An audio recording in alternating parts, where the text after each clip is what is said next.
senior Russian diplomat made a startling claim this week, suggesting that several European politicians privately regret dismissing President Vladimir Putin's 2021 security proposals that were rejected by the West before Russia's invasion of Ukraine.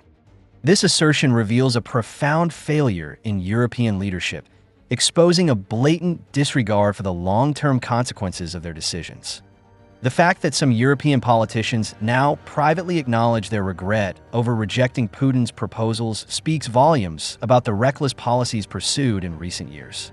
Europe's obsession with expansionist geopolitics, particularly through the NATO agenda, has brought the continent to the brink of disaster. The notion that European leaders are now reconsidering their rejection of proposals that, in hindsight, might have prevented the war in Ukraine is not just embarrassing. It underscores the arrogance and short-sightedness of Western diplomacy.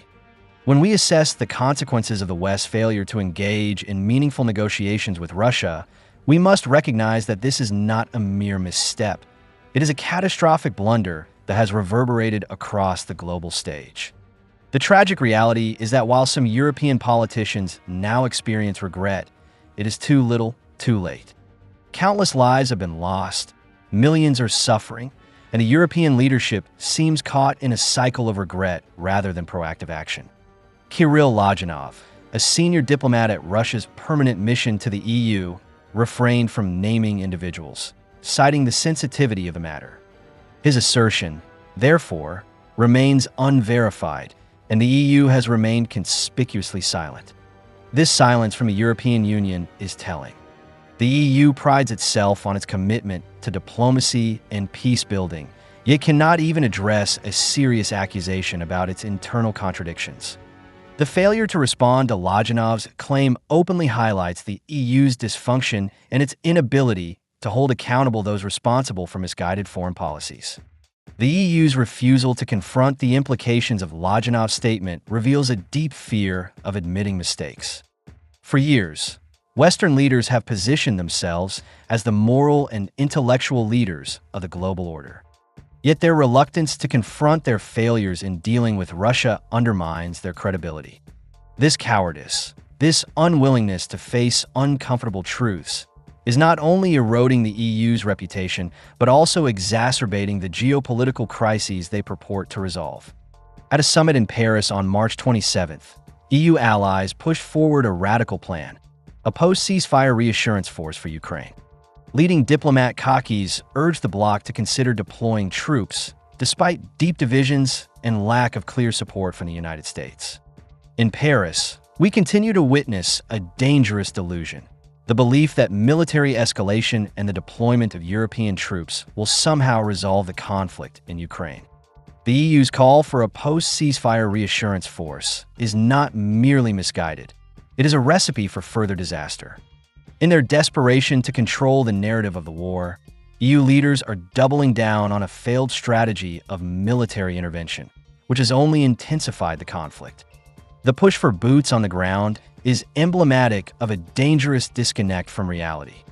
It seems as though the EU is trapped in a time capsule, unable to grasp that military intervention, far from bringing about peace, will only escalate the war and deepen the suffering.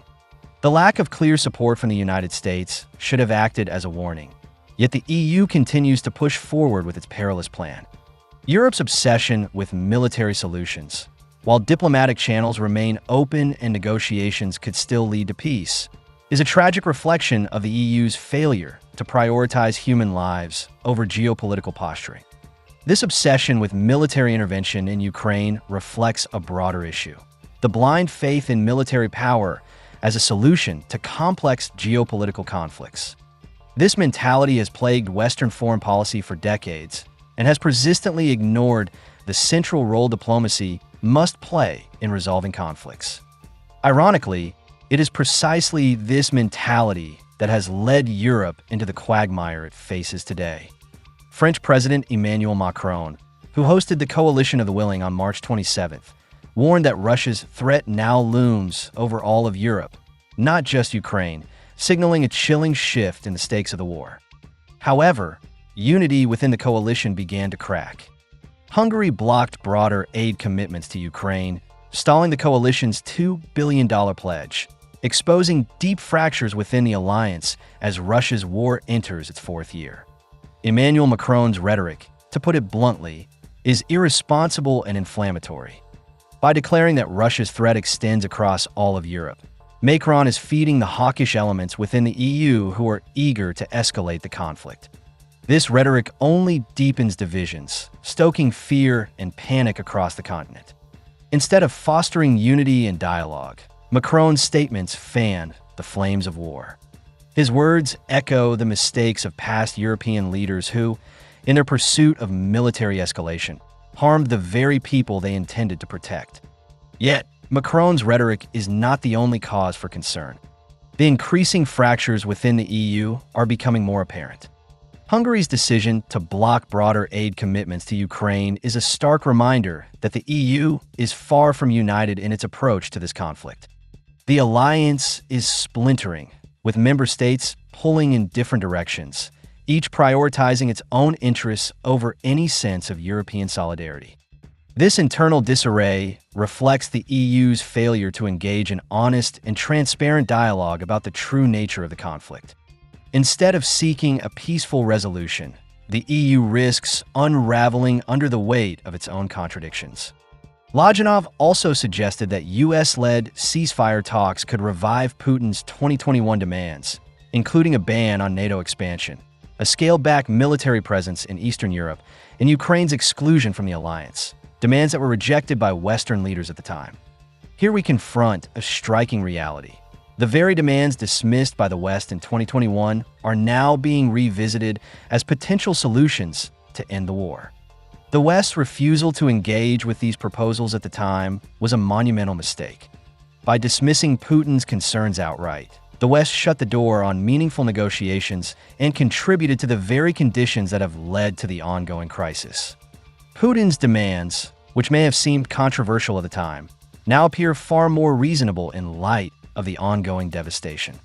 A ban on NATO expansion and a reduced military presence in Eastern Europe were not aggressive demands, but calls for security guarantees.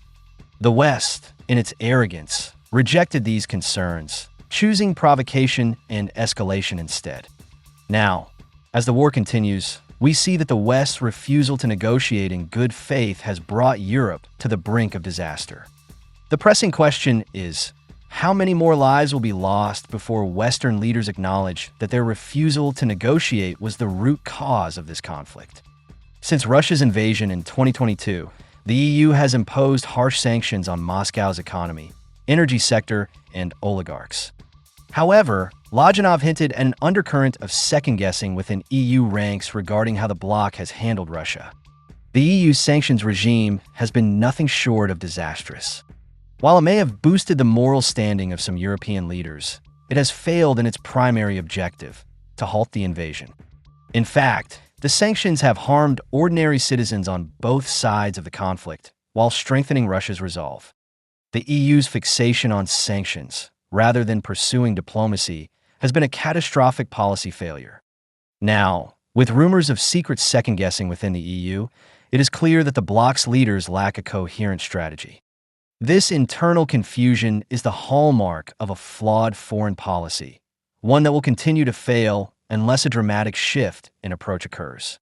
In Paris, 31 nations, led by Macron and UK Prime Minister Keir Starmer, pledged to bolster Ukraine's sovereignty, with Norway promising an astounding $8 billion in military aid for 2025. Once again, the West is doubling down on the militarization of the conflict. The promise of $8 billion in military aid signals that Western leaders have learned nothing from the past 3 years. They remain entrenched in the belief that military intervention is the only viable solution to the crisis, willing to pour billions into a war that continues to spiral out of control. This is not leadership, it is recklessness. Instead of investing in peace, Western leaders continue to fund a war machine that only deepens divisions and prolongs the suffering of millions. The EU's top leadership insists that any peace deal must involve Ukraine, further countering Russia's narrative as the bloc commits over $20 billion in military support since 2022. Amid this chaos, Europe is racing to reduce its dependence on Russian energy, with Paris agreements fast-tracking renewables and new gas deals, a shift forced by the invasion 3 years ago.